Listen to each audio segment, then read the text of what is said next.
I think going through that, it just made me realize like how valuable time was and Mhm. how much the time that I have with my family is more important than any money I could ever make. And I want to be more present for my family. Hello, investor, and welcome back to another episode of the Passive Income Adventures podcast. I have Rebecca Taylor of Tailored Investments in the studio today, and she is a young mom with her new baby just about to be here. And I think we geeked out a little bit on how to just manage your life, manage your time, and plan out your future when future is unpredictable. The economy is unpredictable. The market, having a new baby, like we throw a lot of these things in our lives. Some of them happen to us, some of them we choose to take on because we're passionate about it. We talk a lot about multiple streams of income, which I think is really the key to this lifestyle, but something that we don't talk about often enough in detail. We say, oh, average millionaires have 7 streams of income, according to the IRS. But we never say what those income streams are. And so I'm always encouraging people to get more passive streams of income, but at the same time, I have active streams of income that I feel like sometimes I'm not allowed to talk about because I have to put up this brand of, hey, we're retired on our passive income. But that's only part of the story. And so Rebecca and I really get deep about exactly what we're doing to be able to make money so that we can live the passive income lifestyle, so that we can go on the passive income adventures. And she has some big ones. We have a lot of similarities that way of our goals and dreams that you'll catch at the end of the show and giving each other some tips about how to make that happen. And so just thinking about keeping it real on the show and what a passive income lifestyle really looks like, Rebecca and I dive deep into that. So I know you're going to learn something and have to think about what your goals are and just getting a realistic perspective about what it takes to live a passive income lifestyle, how many streams of income you have, how many of those are active, residual, or passive, and becoming okay with that, becoming okay with thinking outside the box and being more creative about where your income comes from. And again, not putting all your eggs in one basket. We talk about diversification a lot, but in the show, we really look at what that looks like, not just in real estate diversification, but diversification with all your streams of income. So enjoy this episode with Rebecca Taylor, and I will see you after. Okay, Rebecca Taylor is with us today live. I am so excited to talk to you because when I first met you, I remember just thinking, and this is terrible, maybe not something positive to start with. I was thinking like, what would my life have been like if I had started investing and started my business younger, when my kids were younger, like you did? And I started having this cascade of thoughts about how everything would have been different, but then you can't really dwell on that kind of stuff. And so I would love it if you would just quickly introduce yourself, just jump right into it, tell our listener about your your past and how you came into investing, especially at so much of a younger age than many of us discover this stuff. Absolutely. Yeah. Thanks for having me, Emma. It's really good to be here. Thank Good to you. see you again. So I started, let's see, my background is I'm originally from Montana. I lived in Idaho for a while. Did you live in Idaho as well? We've been in and out of my husband grew up near Yellowstone, so my first baby was born in Idaho. Okay. So I lived in Idaho for a while, lived in all over the country, but Montana is where I came from. And back in 2004, my dad started investing in real estate when I was heading off to college. And so he had been a pastor for almost 30 years and wasn't making a lot of money. I'm the oldest of 5 kids. So things were really tight growing up. He was always trying different ventures, trying to figure out how to make ends meet and feed a lot of children. And so, which you have a lot of kids, you totally Yeah. understand. I know how that goes. It's a lot, and they eat a lot. We growing up, he was always trying different things to help offset their or subsidize their income, and he stumbled into real estate in 2004 and really took off. I mean, it was a process, but over the years, I was able to watch him and see just the successes that he'd had in it, and so went to college, did my undergrad, did my master's, got into tech back in 2010 and worked in that industry for about 10 years doing sales and marketing and made great money. And while I was in that, I started investing in real estate back in 2012, bought our first rental property, and quickly saw this is kind of cool having somebody else pay not only the mortgage, but also the expenses and to have some cash flow left from it. It was just an enlightening experience. And my dad had been pushing us for a while. My husband and I got married in 2008. Get into real estate. This is where it's at. You can make some really good money. And I was seeing him make good money. And I was like, man, we probably should do this more. But I got comfortable in this tech world. I was again we were making good money, traveling the world. We love to travel. We've been over 30 countries. I was traveling for my job, just getting to enjoy life. We paid off our house early. We had no debt. And then COVID hit in 2020. My husband was given a 3-month sabbatical from his job. And so a paid sabbatical. So we decided, hey, let's take 3 months off. let's go travel the country, which I know you can resonate with, Emma. We had a camper in tow, our 2 young kids. I think our kids at the time were like 2 and 4. And I decided, you know what? I'm gonna quit my job. I like it okay, but I don't love it. I'm getting tired. I'm kind of burnt out. I don't there's other things out there. So we left, went on the road, and during that time I had the chance to really dream and think about what do I want to do with my life? And so again, seeing my dad's successes and seeing the little bit of success we'd had doing it on the side, I was like, I think I need to dive into this full time. So I got my license as a realtor, started brokering deals, and then stumbled into the passive investment world. And I worked for 2 different firms the last couple of years as their director of investor relations and had the chance to just learn the ins and outs as in that role, both in a fund to fund environment and then also singular asset environment, and invested as an LP in a number of deals. And then my husband and I were also on the side building our own portfolio locally as active investors. And so it's been really fun to get to do both sides and to generate more passive income so that we can have the life that we want. And we're, still building that, but it's been really nice to have more time with my little ones and just be more flexible.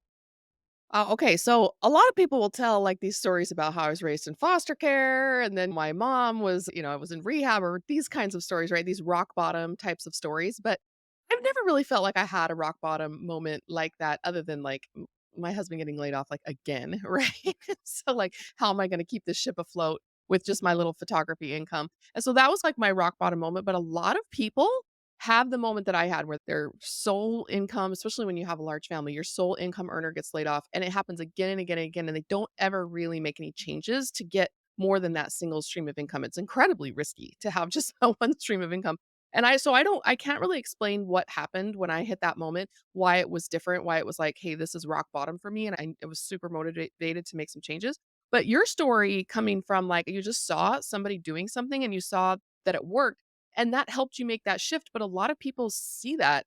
It's not Mm. exactly like your classic rock bottom moment. So what do you think it was for you that made you say, "Hey, I'm gonna put in the work, the effort that this takes," because sometimes we need rock bottom to Yeah. motivate us to do hard things. So what do you think the difference was, or what was that real boost that you had or that you needed? Yeah, that's a great question. So I would part of it would be back in 2016 when we had our first baby. We waited 8 years. We were married 8 years, and everything throughout my pregnancy was okay until the very I had some complications throughout, but towards the very end, I ended up having 12 days before delivery a pretty awful situation and complications with preeclampsia and HELP syndrome and literally almost died. I mean, it was a really scary time for us, and my blood pressure was like 265 over 150, I think, I and think they were that's like, high. I think they yeah, think that's that's pretty high. high. Like, my organs were all shutting down, my liver was about to rupture and had to have multiple surgeries, and it was just a lot, and I had never experienced that kind of pain and also that kind of nearness to death. And so I think going through that, it just made me realize like how valuable time was and Mhm. how much the time that I have with my family is more important than any money I could ever make. And again, I Mhm. had had some great success in tech and in some ways it was comfortable, but then I realized, man, I'm working my butt off and I work nights and sometimes weekends and I travel a lot for my job and I want to be more present for my family. And so that was kind of the turning point. Shortly after that, I did stay in tech, but I negotiated a shorter work week with my new Mm. employer. That's something over time I started to realize my time is really valuable and I have some power in how I negotiate my time and how much I work. And so I was able to negotiate with them and cut back my hours. And that's been my approach in the different jobs I've been in since then is how can I negotiate? How can I work with them to figure out something that works for them, but also works for me that I don't have to work maybe the standard 40 hours a week? Cause that's the way people think Mhm. have to do it, but you don't always have to do it that way. And then as time went on and I start to see, hey, real estate can actually give me even more time. Yeah. I was like, whoa, that's awesome. I need to do more of this so that I Mhm. have more time. Not to say I don't work hard. I mean, I do, but I'm a little bit more strategic about it. And Mhm. so that was probably the big turning point, I think, is just that shift in mindset about my time. So I guess sometimes you have to get a little taste of something before you realize like this is worth going after. And I think that's what you're describing here. And I looking back, I think when my husband was working full time, but he was like on call. We used to joke he's on call 8 to 5. And so he worked basically part time and he put in 10 to maybe 20 hours a week for about 10 to 12 years, he worked at that job, and he basically was just working part-time. He went back to school, he got his bachelor's degree because he had a tech degree before that, and after he graduated, he was like, "I mean, this is a pretty sweet job, like, I don't really have any need to go out and get something else." So I was working part-time, he was working part-time, and then he got a second part-time job on top of that in his new career in his new bachelor's degree. And so we had a ton of control over our time and also our income. If we needed more money, he put in more hours because he was hourly at that second job. And if we needed more time, he would just work less hours. And if Mhm. we're working on a project or something and he needed to be home more. And so I really felt like that taste of that lifestyle for us was like, this is worth fighting for because we had so much more time with our kids. When I went on a trip or something, he never had to call and be like, "Oh, where are the sippy cups or the laundry soap?" Like he Yeah. knew what the Oh, routine was. Yeah, he was very involved in the day-to-day life of the kids, and I feel like maybe that was similar to that moment you had where you're just like, you see your dad doing what's working. You had a scary experience where you realize like, "Hey, I need to spend more time with my kids," and just being able to experience a little bit of what's working and want more of that. yes, Uh, exactly. yeah. I guess it's like a fitness journey where you lose some weight, you put on some muscle, and you're Mhm. seeing some results in the gym, right? And it's more motivating. Yes, Like, absolutely. Yeah, you get the, like, itch and you're like, "Whoa, this is really cool. How can I do more of it? How can I create more of the life that I want?" And like you said at the beginning, I mean, I'm glad we realized when we did. I wish we would have realized 10 years ago when my well, dad told sure, me. we all wanna start earlier.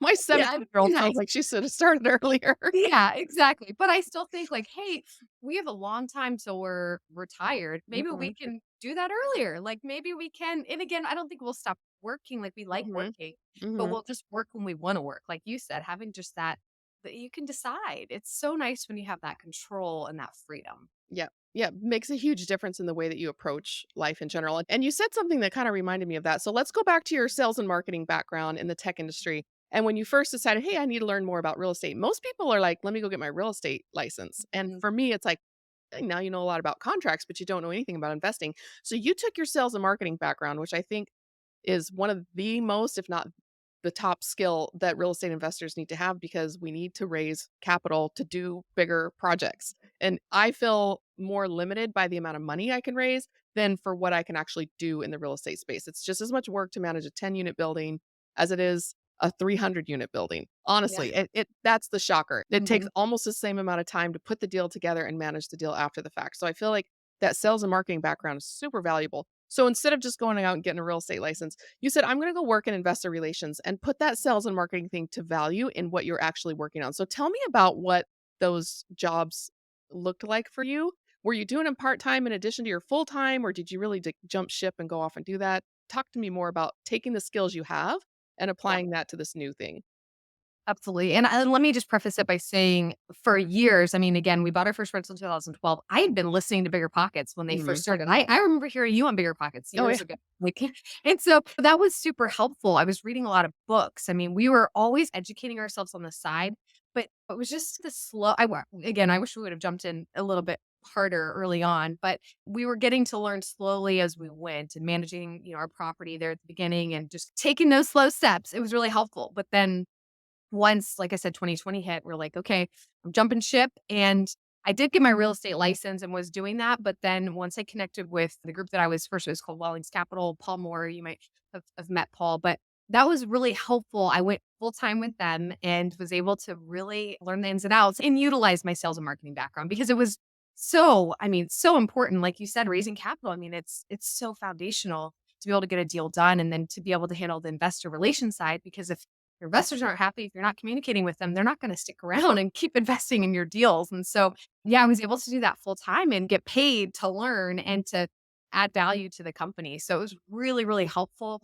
I think a lot of people will go out and spend thousands of dollars on some of these educational programs, which I don't think there's anything wrong with that.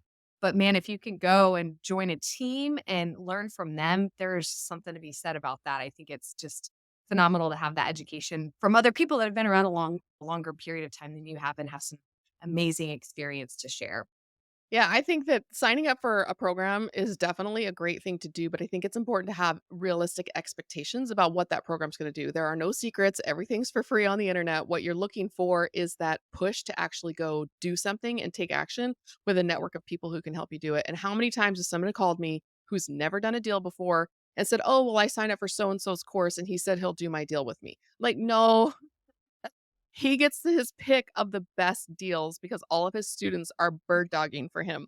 And he's not going to do every deal you bring him. He's going to cherry pick from the very, very best ones. And then 2, 3 years down the road, they're very let down because their mentor or their guru never did a deal with them. Every deal they brought wasn't really very good. And so it didn't happen. And so I feel like having managed expectations up front, this is not going to be unlocking any secrets. This is not going to save you from hard work. This is not going to save you from all this. It's just education worth paying for, worth spending the time on, but sometimes just unrealistic expectations. And it sounds like you've been able to take what you learned and apply it. So, take me forward into what you're working on today, how the things that you learned have really affected your business, what you're working on right now, and just really like wrap those skills into the experience that you're having as an active investor right now.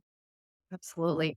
So, like I said, I've worked for 2 different firms the last couple of years on the investor relations side, and then back in April, went out on my own with my husband, and we formed Tailored Investments, and so we partner with best in class operators and help bring in investors and the investor relations side, and so my experience the last couple of years just learning the ins and outs of how to find really solid partners, I think is probably one of the most important things that I do on a regular basis is just networking and finding the best of the best operators to because there's a lot of folks out there that might be really amazing operators, but like you said, I mean, they're just it's hard to raise capital. Mhm.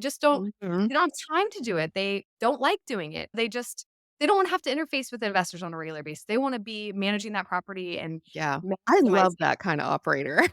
Like, go do what you do well, which is asset management and finding great deals.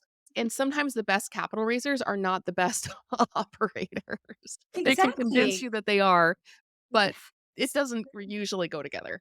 Yeah, and I mean, I get to operate my own properties locally, and I know my strengths and weaknesses, and I at a large scale and across the country in multiple markets, like, I just know that that's not where I bring the best, Mhm. skills, Mhm. I can see it and look at it and find the ins and outs of what's working, what's not working, and diagnose a deal, but I prefer to partner with people that can do it really much better. Just realizing my strengths and weaknesses and then being able to share with other people the benefits of investing in real estate has been just it's been a lot of fun because again, we've gotten to experience some of the freedom and time and the financial benefits of real estate, but a lot of people out there just don't want to go find a deal and want to be a landlord. Okay. It's a lot of work. Yeah, it's a lot of work. And so they know that or that they recognize that and they've got great jobs, but they still want to put their money to work outside of the stock market and do something different, Mhm. diversify. So it's been cool to get to share with my community, and I'm building that right now. I'm early on in terms of my own business. Again, I've gotten a lot of connections over the years, a lot of experience, but not been able to bring in people locally, bring in my own network. So that's what I'm working on now is just building my foundation, building my business, my brand, and then sharing with other people and finding again best in class operators. I was just in Greenville, South Carolina, week before last, and then Atlanta, meeting with different groups and getting to see what they're doing in those markets. Just had a call this morning with a guy up in DC. He actually invests in my local market, Lynchburg. He has a couple properties that I drive by all the time. So it's fun to get to talk to him and hear about where he's going and maybe partnering together. And so that's something I'm constantly working on is identifying and forming those partnerships and then being able to bring that to my investors and share with them what they might be able to do with their money. So it's a lot like both what you and I do, a lot like being a mutual fund manager. If we're going to put it in language that it would be more generally understood. We had a buddy when we lived in Texas who managed a mutual fund with his family, and he would tell me all about what they were doing. He was one of those people that you could just talk to for hours, right? Because they're just so interesting and in this kind of world that I didn't know much about at the time. And he was explaining to me one time how he found the best companies to put into their mutual fund portfolio and looking at a lot of the financial stuff, their experience, the way they made their money, all of that. And I think it's very similar to what we're doing now, where we're finding like the best companies when we just say operators, because most of them are smaller businesses, mid-size operators. So take me through the process of how you figure out if someone is worth investing with, because they can show you a great deal. The great deals are hard to find, right? They're hard to find. But a so-so operator or bad operator, or maybe a good operator who lets a project fall through the cracks can ruin a great deal. So how do you build that trust and how do you know if you're curating the right deals for your fund investors? Yeah, yeah, that's a great question. Man, there's a lot that goes into that. We could do a whole show on due diligence. Exactly. So I'm trying to think about how to condense this. I think one of the big things is getting to know them. Like you can't decide in one call whether or not this is the right person to place your money with. You need to get to know them. I think there's a lot of, like, just like I said, there's a lot of great operators out there that are terrible at raising capital. There's a lot of people out there that are great at marketing and raising capital, but they're terrible operators. And so you have to have a balance of like, do they actually really know what they do or they're doing, or are they just really good at marketing and getting people on board because maybe they're in the same profession or whatever it may be. I think you just have to be really careful about who you place your money with, giving it some time, watching their performance, asking about their track record. I mean, just basic questions of like, where are you investing? Do you live in that market? Are you doing it from afar? If you're doing it from afar, who's your boots on the ground? How are they operating it? Do you have a property management company? How long have you been investing in that market? Why are you investing in that market? Tell me about the types of deals that you do. How are you finding your deals? Are you what kind of financing, what kind of debt are you taking out? That's a big one right now. I mean, the debt market has just been crazy and it's really, really hard to make the numbers work because sellers still want to sell their property at this high amount and debt is up here at this amount too. So it's really tough to find. When I look at multifamily deals these days, they're few and far between in terms of those that are really cash flowing. And I mean, if you want to go into a deal that's not cash flowing immediately, that's okay too. Just you have to think through your goals and what you're after. Is it cash flow now, or are you looking for equity later on? Is it a Mhm. value add play? I mean, there's a lot that you need to think through. Sometimes doing background checks on those operators, looking to see if they have bankruptcy in their past. I Yeah. mean, there's some shady things. Sadly, right now in this world that we live in, I'm seeing that more and more. People that promise one thing and they sadly are not performing the way that they thought. And nobody could have expected what's happened in the last year. I mean, that's taken everybody by surprise with where things have gone. But I asked, like, have you been distributing? Have you continued with your projections? Like, where are you at in the process? And if you said it was a 5-year hold, are you on projection to sell? Like, and again, things could change in 5 years. You may not be able to sell at that point, but are you protected from a loan standpoint? Is it a adjustable rate mortgage that you took out, or do you have fixed debt? What does that look like? Who are your partners in the deal? Like, what are you putting your own money into this deal? Are you actually investing your own dollars into this deal? And what is the split on the back end? How are investors getting paid and how are you getting paid? And what is the acquisition fee? What are the asset management fees? There's a lot that goes into that. There's a lot of questions you should be asking. And again, I could go on this whole episode about the due diligence behind it. I just think at the end of the day, you have to be really careful and don't just move forward with somebody because you like them. Look at their track Yeah. record, look at their background, maybe ask to talk to past investors, or current investors and just get their feedback because people can share testimonials, which are helpful, but maybe having a conversation with a couple people and just getting their feedback as well. So Mhm. I think there's more, but I don't want to take all of our time with that. Yeah. Well, I do feel like good operators can buy at the height, and it doesn't matter what their track record looks like. It doesn't matter how conservative their projections were. Buying at the height is like you you can't fix that. And that's what we always talk about, timing the market. You can't time the market because if you try, you're never going to buy anything. And you don't know where the height is until after it starts to come down. And so I think that there's always a risk there, and we always say, "Oh, there's always a risk with any investment." And people almost dismiss that like, "Oh yeah, blah, blah, blah, legal disclosures, there's always a risk with every investment." And so, what's your advice to deal with a property that's struggling? How do you deal with that? How do you talk to your investors about that? Because one of the reasons we talk about diversification is because projects will struggle. You're trying to hedge against the ones who do great and the ones who are not going to do so great. And that can take the wind out of investors' sails and basically turn them into non-investors forever. I notice people are willing to put up with a lot more losses in the stock market than they are in their private placement portfolio. And they're expecting everything to be a winner. And they don't buy stocks that way, but for some reason they buy real estate investments that way. So how do you balance that? That's a good question. I mean, one thing I always tell investors initially when we're connecting is don't put all of your eggs into this one basket. It may be the most phenomenal deal you've ever seen. You may double your money in a year, which would be Mhm. crazy. Like it might look on paper like it is just stellar, but don't put all your money into this. Like you've got to diversify And I still think stocks are a great option. I prefer real estate, but I still do have money in the stock Me market. too. And it hasn't done that great the last, but it seems to be getting a little better But lately. you But roll with it. You roll with it, right? you're wrong with it. And I think you're absolutely right in the sense that people do often just they don't even look at their stocks. And then when they do, they're like, oh man, that wasn't great. But oh well, like we don't come back. It's funny how much more patience they have on that front versus their real estate portfolio. But yeah, I would think diversification is really important. Don't put all your eggs into one basket. Go into it knowing that at the end of the day, you could lose everything.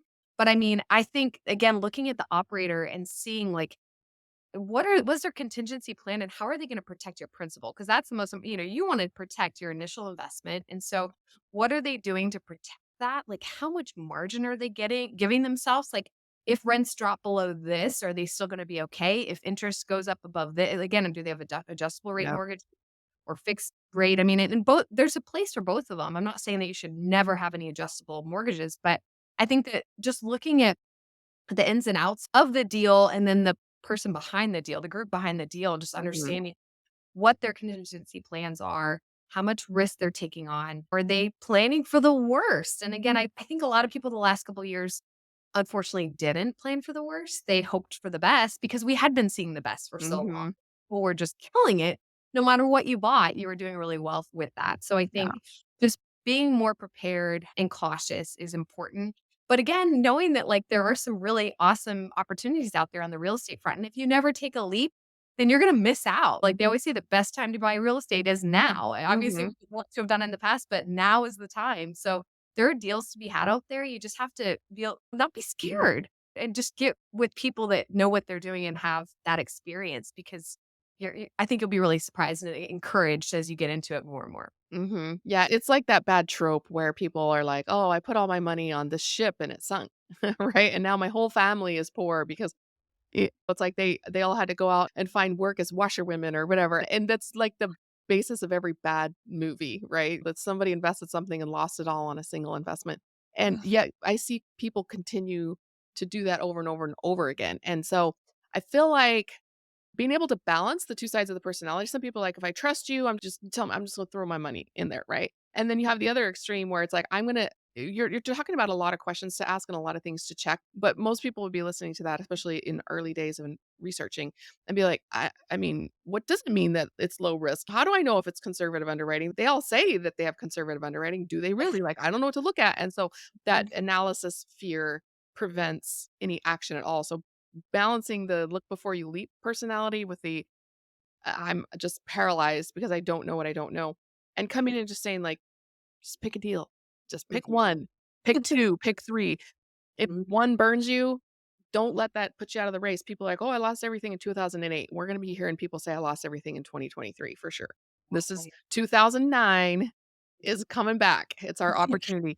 And so being able to say, "Hey, I had a hit, but I came back and I kept going." I love those investors who say they lost everything in 2008 because they're still investing and they're more successful now than they ever were the first time around. So, yeah. Absolutely. Yeah, Yeah. I love that quote by Warren Buffett. When everybody is greedy, be scared. And when everybody is Mhm. scared, be I may be not saying it the right way. When everybody's scared, be greedy. And I think a Yep. lot of people are scared right now. I was at a conference back in January and I heard an economist speak about how much money is sitting on the sidelines. It's an insane amount. I don't have that statistic pulled up in front of me right now, but it's just crazy how many people are sitting on money and you're Mhm. losing it to inflation. So put it to work for you because there are opportunities out there Mhm. and yeah, deals to be had. So something we've just gotten into, well, I guess years ago we started kind of dabbled in it, but was lending money Mm. into debt. So we had be on the sidelines and we're like, man, we don't have a deal at this moment. We're ready to go buy a property. So Yeah. we found some figures and we've been lit in this summer. We found a couple more flippers in town because I'm a part of our local real estate investor association. And I mean, and I did a lot of due diligence on them, met with them. Like it was time. It wasn't like, hey, here's my $65,000, but it's time and it's great because it's a shorter hold. It's could be 4 to 6 months and I'm able to make a really solid return on my investment in that time frame. And Mhm. so again, there are opportunities out there. You have to look for them and be open to trying things. And again, don't put all your eggs in one basket. Start smaller and see how it goes. Yeah, that's a really good point because that's what our fund is specializing in is private lending, placing debt as lenders because I feel like it allows us to diversify even more because a lot of our debt is with single family houses even. like hard money, and we've got multifamily equity investments, we've got multifamily mezzanine debt that we're looking at doing. And so we have a lot of options between both lending and also with equity. And I feel like it's a true opportunity to diversify because I, f- I feel like multifamily and single family often move in different directions and things like that. So think about hedging if you're going to be in a fund, like how diversified is the fund? Some funds have to have very, very narrow investment thesis because you need to know when, especially a blind fund, when you're putting your money in there and you're letting them make the decisions about where it goes, you like a really narrow thesis, right? So you know what to expect. But Yeah. being able to maybe spread your money around a couple of different funds or something like that where you can get more diversification or in a fund that's highly diversified just by the nature of the fund thesis.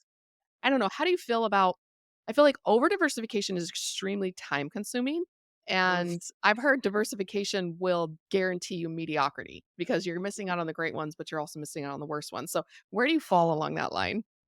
Oh, that's hard. That's really hard because I haven't we have my husband and I have invested in both, again, fund of funds and then singular assets we've done. And right now, and then we've also done our own active investments. And I would say actively the things that we own and some of them we operate, some of them we have property managers.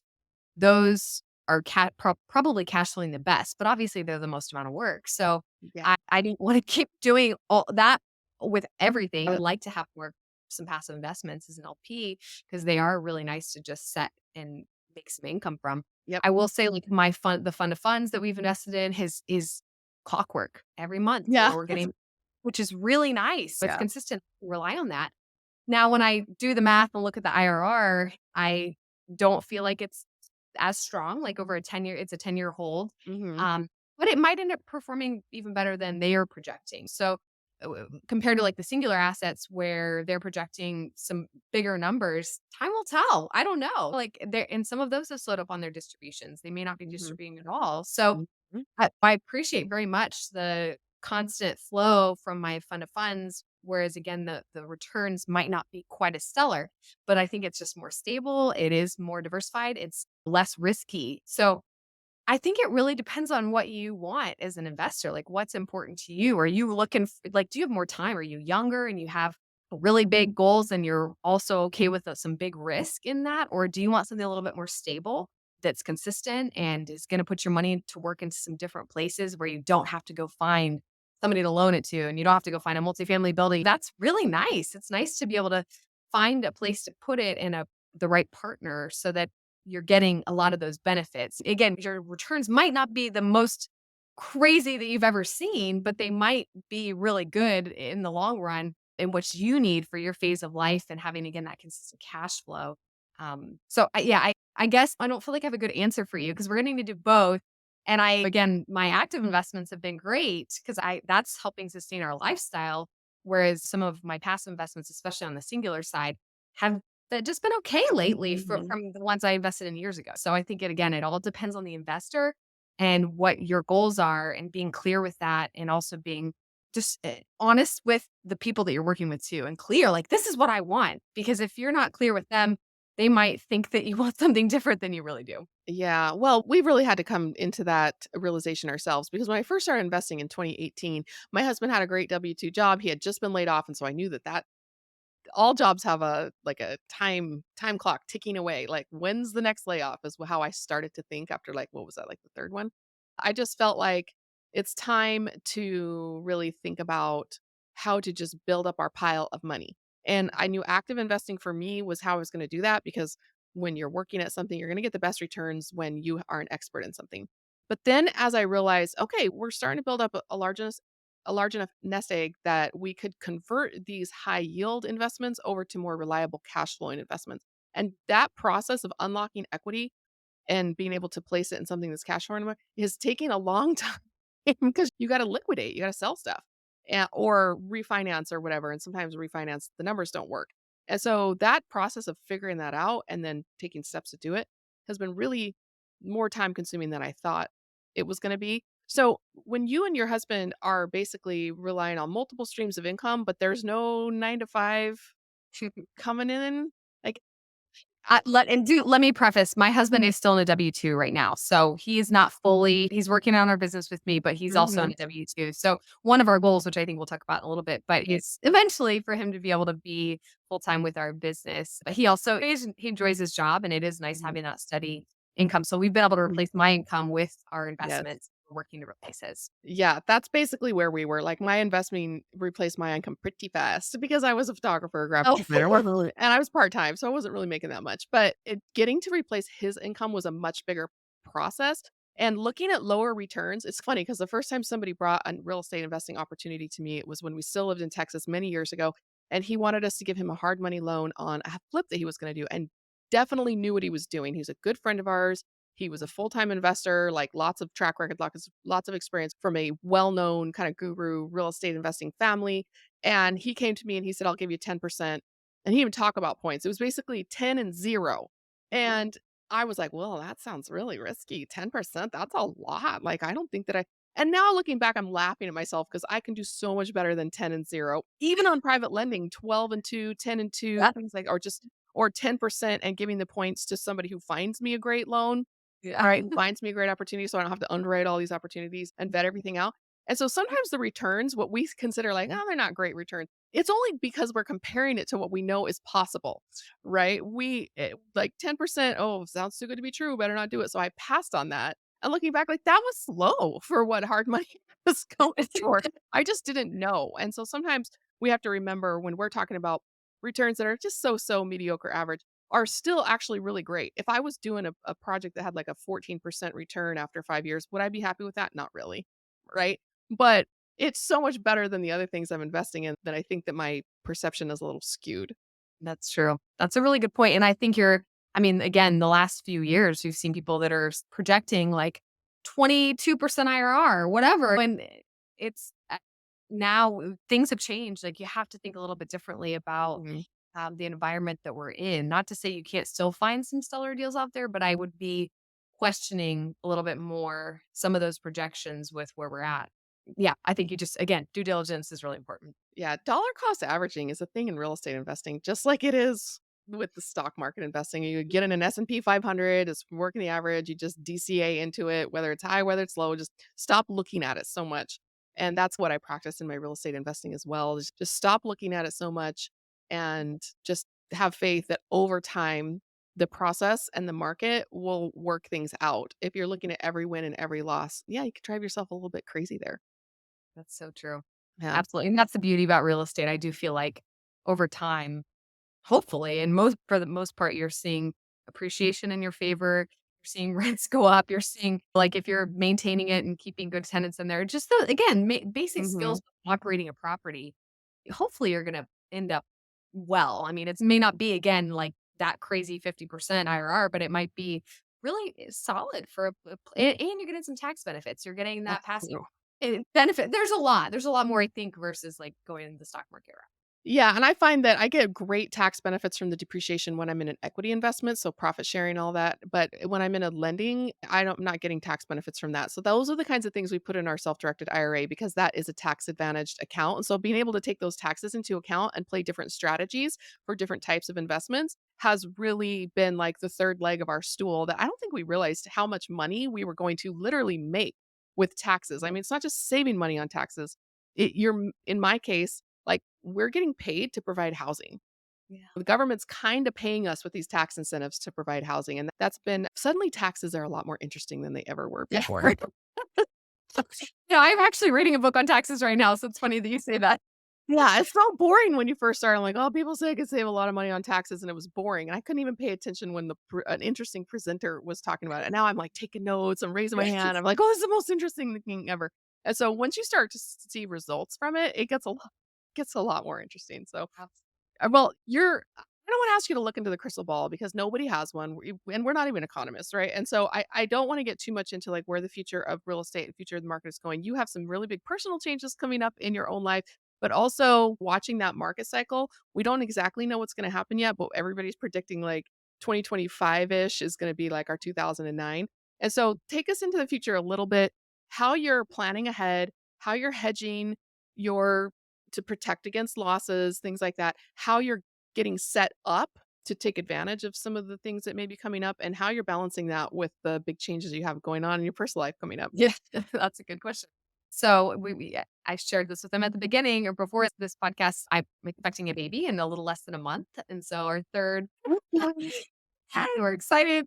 Our third little one, and yeah, definitely looking forward to that and preparing along the way for that. And also, it's kind of funny. We have a house under contract right now, which horrible timing. But let me tell you, we're getting a 3.5% interest rate because we're assuming a VA loan, Oh, which nice. I didn't even know before you could do that, but apparently, because I'm not a veteran, but Yeah. there are some creative financing options out there. And again, I have my real estate license, and so I'm able to broker my own deals locally. So that's been fun. But all that to say, we're going through some changes with our own, and we're going to convert our existing house to a rental. So it's lots going on personally, but my goal right now is just to again build my foundation with my business and connect with potential partners and then also potential investors. And I have not done a great job the last couple of years. I was very narrowly focused on the companies I was working for, but on sharing the benefits of real estate investing with my own people locally across the country that I've known for years. I spent a lot of time in the tech world, so getting connect with other tech professionals is something that I'm really focused on.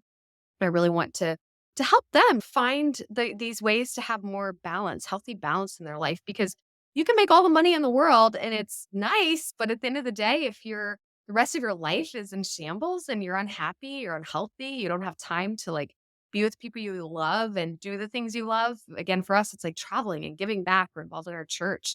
Then it doesn't really feel like it's worth it. So I think that's something we're really passionate about is sharing the benefits that we've been able to enjoy with other people and connecting with those that might be interested in real estate, but just at the beginning of their journey and trying to learn about it. And so I've been focused a lot on education and getting information out there, whether it be through my social sites or YouTube. I have a channel I've started sharing some tidbits of information for those folks that are learning and just trying to connect and put their money to work for them. So that's my goal right now is partnerships with the right operators and investors that want to get into some deals in the future. I think there's going to be more and more. The last few months, I've been working on a deal in Wisconsin. It's an assisted living facility. I'm not going to go into the details on that, but that's a growing need in our country. And I'm super excited about that because I think there's a huge lack of housing for these older, elderly generation that, want to spend their latter years in community and being safe and well cared for. And so that's something that I've been working on is bringing investors into a deal up there. And I'm just really excited about the numbers are amazing, but outside of that, it's just an awesome facility that's being really well run and we're able to take it to the next level. So that's something I'll continue to work on. I think there'll be some more deals on that front in the future. We've fully raised there, but I think there's going to be some more things on that assisted living front down the road. So that's something I've been working on and I'm excited about. And yeah, just looking forward to well, I mentioned this earlier too. Eventually getting my husband for him to be able to maybe move out of his W-2 in the future and do the business full time, I think would be really cool. I love the fact that you guys are traveling full time. And that's something we joke about all the time. Like, let's go back on the road. We miss the road. Like, how can we do our jobs remotely and enjoy this time as a family, getting to experience the beautiful world that we live in? Yeah, I found that we had to make some really tough decisions because we decided to retire after a layoff. It's like they made that decision for us. It was earlier than we probably should have, and we had to make some tough choices with looking at our largest to smallest expenses. We just had a family budget and we laid it all out, and our housing was by far like 2 to 3x what our next most expensive, which was food, in a large family. And so you said they eat a lot, right? But our house was like 3x more than that. We had empty rooms and we were planning on turning the basement into an apartment, but it just didn't fit. So we moved into a smaller house. And I said, well, if we move into a smaller house that I can afford on my own without your income, then that will give you some runway to come into the business and start generating some income. And so we really took that leap like pretty early. And but somebody told me recently, he said, you will never look back on this and say Mhm. you did it too soon. You'll probably end up saying that you did it too late. Maybe Yeah. not financially, but the runway that that gave you to spin up other streams of income is going to be really valuable. And so just don't wait too long. Don't wait Yeah. too long because he'll repurpose that time he's spending on a job right now and with his skills and he's already in your business. My husband was kind of like didn't really know he was almost starting at like 0, right? When he left his job. I guess just paint me what that looks like. You just keep on doing what you're doing that's working or are you having to make some really tough decisions about, like you said, you're buying a house, things like that to say like, "Okay, how can we afford to make this happen?" Because a Yeah. lot of people are in this position where they're either thinking about leaving in their own W-2, but especially when the second spouse leaves, it's like it's It is scary. It is scary. Well, I'll tell you, we house hack now, and we're Mhm, gonna house hack in this next house. So that was one of the criteria when we were looking is it needed to have an apartment, that's really helping offset mhm, the house that we're buying. And again, we're getting it this crazy interest rate, which is half of what everybody else is paying right now. mhm. Most interest rates are over 7% for residential, loans. And so we're getting it 3.5%. So that makes a big difference. So yeah, I've been really scrutinizing the numbers going into this. And then we're keeping our other house and renting both floors. We rent one now, so both floors. So between and it's gonna be some time to get it set up Yeah. and it's not gonna be overnight. I mean, and that's something we're having to budget for. Like there will be time where we're not having tenants in there as we get it ready and we have to stabilize it. Yeah, it's definitely not ideal timing, especially having a baby. It's I'm like, never ideal, right? remedial timing. And I think we've realized that over time, especially with kids, like, life is always a bit crazy, but we're trying Mhm, to figure out how to have healthy balance. And we are again passionate about traveling. We just got back yesterday from Alabama, being at the lake with my family. So we definitely spend time getting away, disconnecting and mhm. rejuvenating. So we're not constantly working. But yeah, I guess the way that we're balancing that is looking hard at the numbers. So when we're making big purchases, I mean, I'd love to say that for any purchase, I'm always thinking of assets versus liabilities, but Mhm, we're focused on like, is this an asset? Is it really, can it pay for itself and maybe make some money for us? And this should, it's not going to happen tomorrow, but mhm, over time, it should. So, yeah, I think those are things we think about. And then again, the diversification, like doing some other, providing, having some other streams of income is important to us. Getting outside of just maybe one focused area of like this. Cause I mean, even you know this, like, raising capital, I don't really make any money from that till very far down yeah, the yeah. line. It's a I'm long not process. it's a long process. It's a lot of work, and I'm not gonna really make much. I might get a little bit of that acquisition fee at the beginning, but Mhm, I mean, I'm not getting paid for this until way 5 years down the road if it's a 5-year hold. That's mhm, often the way that it works, and so I have to be a little bit more strategic, and so, again, I still do some transactions as a realtor. That helps. We're lending money. We have our other passive investments active that are here locally that help offset our income as well. So, yeah, we're definitely always thinking through that, and we're careful, we're frugal, we're not mhm. going out buying something we need right now is a van because we're running out of space in our car. Been And there, I done that, yeah. well, I don't wanna buy like, our cars are paid off, we don't have a payment, and I don't really Mhm, wanna I've never wanted a van, but I have my nice SUV that's comfortable and great on gas, and but we need something bigger. So, mhm, those are certainly things that we're talking through, and it is a little scary to think about my husband leaving his W-2 when you have that consistent income that is mhm. with some of those things. So, yeah, we wanna make sure that we're replacing it with that passive income when he does leave. Well, there's so many things you said there that we could probably make an entire episode out of, but I'm gonna zero in on the one, and I'll tell you, there are a lot of dirty little secrets in our industry, and here's one.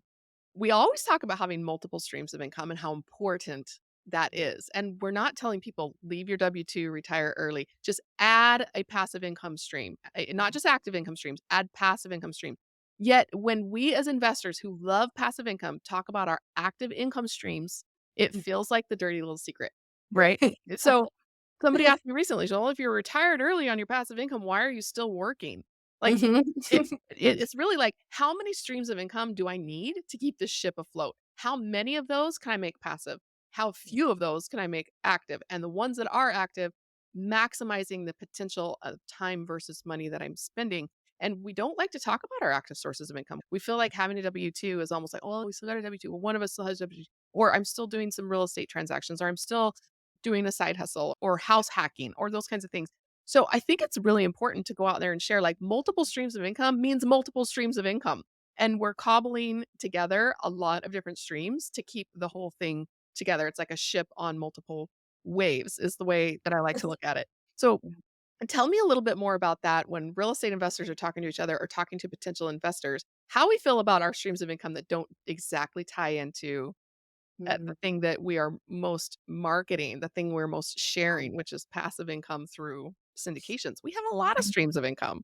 That's true. Yeah, I think that there's unfortunately a lot of people out there that are in our seats often will jump to the like, retire early with this passive investment through the syndication. And that's not going to be the, unless you're maybe Mhm. putting like millions of dollars to work It's in, possible, it is. It's but gonna it take requires a lot of money upfront to make that happen. exactly. It's gonna be a lot of money up front, and again, I wouldn't put it all into one deal, so you need to Mhm, diversify, and it's just gonna take time. Again, it is possible, but I think that you need to be people need to be cautious out there about trusting others that are saying like, "Okay, if you get into this one deal or these 3 deals, then you're gonna be able to cut back your hours or quit altogether." I sadly, like, I've heard of a number of people that were depending on the passive income from some syndications, and then now they're having to go back to work because they stopped distributing. And that's a sad place to be. So I think you just have to be really realistic in looking at the numbers and figuring out is that really going to work and how long is it going to take? But again, thinking strategically about what else is out there. And that's why we have gotten into doing debt. That's why, and that's pretty, again, the due diligence on the front end is some work. I want to make sure I'm partnering with the right people, not just giving mhm. anybody. But now that my money is working for me, there's not a lot I do. I check in with them. I'll go see the property from time to time just to see how it's coming. But it's fairly hands off, but being a realtor, it's a lot more hands on. So I don't, I prefer to not do quite as much of that. I don't mind it. But again, with small kids at home, I'm thinking about my time so much differently than I would if I was a single or if I was just married and didn't have any dependents. So yeah, I don't know how to answer your question. I feel like I'm struggling a little bit with the best way to we're just kind of piecing it together. You're right. I mean, Yeah, like I love the syndication route because I think that's the easiest for my network. If they want to get into real estate and they maybe have a great job and they want to put some money to work for them, this is a really great way to do that. But if they're looking to totally like leave their W-2, they might really need to think about becoming active investors. But there's a whole nother learning curve on that front. Like mhm. a lot of education, a lot of time, and you may make better money, but you just have to keep in mind, like, all that goes into being an active investor versus being a passive. Yeah, it like I said, it's multiple streams of income from passive, active, and residual sources, and being able to say we've cobbled together a lifestyle that makes this work. We're trying to peel back the onion here a little bit on how to have passive income adventures. It's not how to retire early on a single stream of income. That's just not it's just not the way any of us actually do it. And so I really want to give like a realistic perspective of what it looks like to go through the process of leaving that 9 to 5 till I'm 65 Yeah, culture. Because I was talking to my husband the other day, like, what if in the future we have to get jobs? yeah, And he was like, "Okay, so we'll get some jobs." And he didn't look at that, like, as a failure of a retirement early thing. He looked at it as an opportunity to learn new skills like what you did in your investor relations job. He said, "Maybe you could go work as a marketer and just or investor relations and really just learn something about the way other people are doing things." He said, "Get some income so we have more to invest." yeah, And he had this very different look at it. And it's like, "Oh, if I go get another job, it's not a failure, it's more of an opportunity." He said, "I feel like I've broken free of the 9 to 5 till 65 mindset, and that's never coming back." yeah. It's not like if you go get a job, so, "Oh, now I have to work this job till I'm 65, or I have to work in this industry till I'm 65." He said, Mhm. "That's gone." And I think that was where the real freedom came from, is it allows him to just think a little bit more outside the box about his streams of income, and it sounds very similar to what you're describing, Yeah, where you just have to get outside the box and think, "How am I gonna do this?" Some of it would be as an employee, some of it's because you have a rental, some of it's because 'cause you're lending, some of it's because you're doing active deals or have a side hustle. It's all income. It's all mhm. great. The more you have to invest, the better, right? So, I just wanna get people talking more about what it actually looks like than what people the fantasy people have. Yeah, absolutely. And I think it does free you up to be more creative and find maybe it is working like a very part-time job doing something that you don't make that much money, but you just love it so much that Mhm, that's where you want to be. Like maybe it's at a church or maybe it's doing missions or whatever it may be. Like there's a lot of different things out there. mhm. People love making coffee. They might want to just be a barista part-time just because they love it. They just love the interaction. I don't know what it is, but I think it gives you the freedom to think outside that box of like, "I have to make this amount of money to survive." You don't have Mhm. to, like, once you have some other supplemental income, you get to be creative and do more of what you love, and Yeah. again, like, that's where I'm at, it's getting to do more of what I love. I don't make a lot of money as a capital raiser and in investor relations right now. I hope someday that some of those Mhm. deals pay off, but I love the fact that I get to help people put their money to work and free up their time as they have Mhm. some passive income come. Yeah. Yeah. I really like teaching piano lessons. I just have to say, like I wish you were here. I'd love for you to teach my kids. Yeah, and I keep thinking like, maybe I just want to start like piano teaching business. But I'm like, I make so much more money doing other types of activities, but they don't pay you right away. So it's like this trade-off that you have to have. And sometimes you just have to think like, what would I really like doing if I didn't have to work at all? What would I do? And I keep coming back to that one. So I don't know, but I think it's just nice to open up the conversation to kind of like blow open the box a little bit and show like what's in our income box. Cause people will ask me that, like, well, how are you keeping the lights on? How are you paying the bills right now? Cause I want to test, like, are you really retired on passive income? I'm like, I have a lot of streams of income. How much time do you have? Do you wanna talk about all of them? Yeah. Yeah. And some of them, but that doesn't mean that I'm not going to talk about them. Does that make sense? Anyway. Yeah, Yeah. absolutely. Yeah, always a great discussion. I love just like I said, getting down to the core of things and giving people like a realistic. So, give us one bucket list item that you have coming up in the future, something you want to do that you haven't done, whether it's for personal or whether it's a business goal, doesn't matter. Just tell us like what's next for you. We have not planned this, but our hope one day is to live abroad in a Spanish speaking country. My husband and I took Spanish in high school. We've been to South America multiple times. We just love in Central America as well. We just love that culture and we want our kids to learn another language. And so that's something we've talked a lot about is at some point, how can we go spend 6 months, 12 months abroad and get to have that time learning the culture, learning about people, learning the language, like just being a part of something that's totally different. So that's definitely a bucket list item that we'd love to do at some point, and gotta make it a reality. We're not quite there yet, but that's something we talk a lot about. Yeah, I think we're just about there. I think we're moving to Portugal next summer. We're going over for a mastermind and we might stay. I'm not sure yet, but we're Awesome. looking for a place near the Spanish border because I speak like Spanish 102, not very well. I speak French, but it's rusty. But I would love to live close to the Spanish border. We can learn Spanish. My kids can learn Spanish. We're not moving to Spain because homeschooling is illegal there. So you really, when you're moving abroad, you really do need to pay attention to local laws and things about your lifestyle. And that's one thing I've learned as we're researching visas and countries and all that. That's why we landed on Portugal because you can homeschool there. But just being able to do that, I mean, maybe I could go to Portugal and teach piano lessons in English, Ooh, like that's 2 cool. I birds get with to 1 yeah, stone, right? yeah. What? That's amazing. I'm so excited for Yeah. you. Yeah, I used to teach English in the Czech Republic when I was in college, and so I feel like that would be fun to do something like that again too. But anyway, it's so many possibilities and so many different ways to look at things. I think once you're able to just really bust outside the box, sometimes it just doesn't look like I thought it was gonna look.